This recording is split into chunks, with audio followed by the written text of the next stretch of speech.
Unless you've been sleeping under a rock, you would know that this Steam Deck just came out with the lowest price being $399.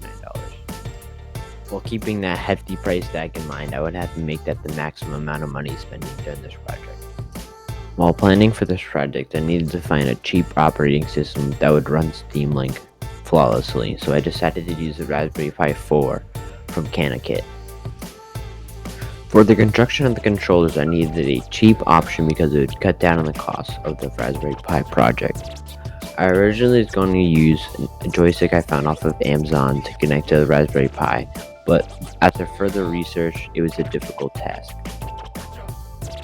So I decided to use the RAZER Jungle Cat because it was a cheap and decent controller for the price.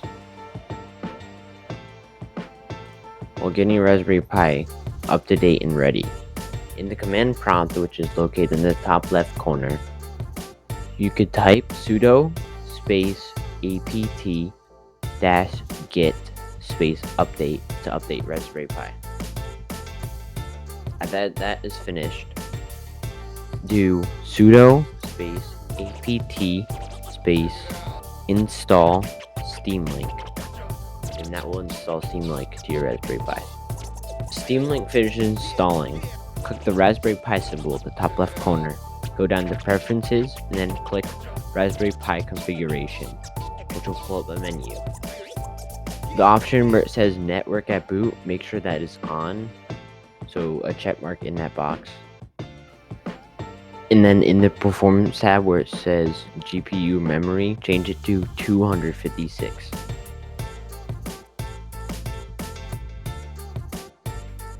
After optimizing, installing, and updating your Raspberry Pi, to have Steam Link open when boot up, you have to put a simple command in the command prompt to have this event happen.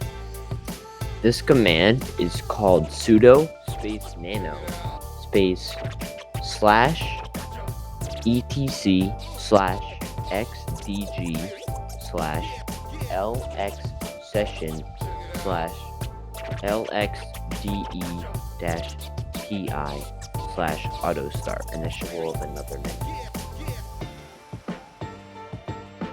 After this window pops up, I want you to type in Steam Link, but do not hit enter yet. After you hit Steam Link, hit Control X, which will pop up with a new window.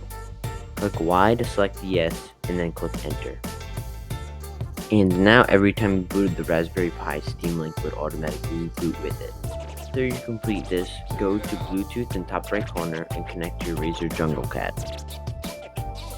While testing out the RAZER Jungle Cat, I realized some of the buttons were kind of messed up, so in Steam Link, I went to the controller icon and just refigured my whole controller inputs, and that seemed to fix the problem.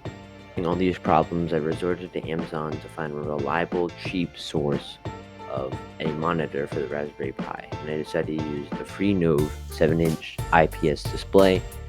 I used IPS because it has a better viewing angle, which I think would be better for this type of project. After receiving the 7-inch NOVE touchscreen, I decided to read the instructions and build it. After building the display and making sure it worked, I looked for a power source, but if you want to use a regular power source, just choose the one that came with the Raspberry Pi. I decided to use one that I found at Walmart. After finding the power sources, I decided to model out a casing for the screen, so I decided to find two things off Thingiverse to make the case. After downloading and 3D printing both the parts I put in the description, I used Velcro to attach a power bank to the back. And I also used a 16mm screw to attach both the front and back pieces together.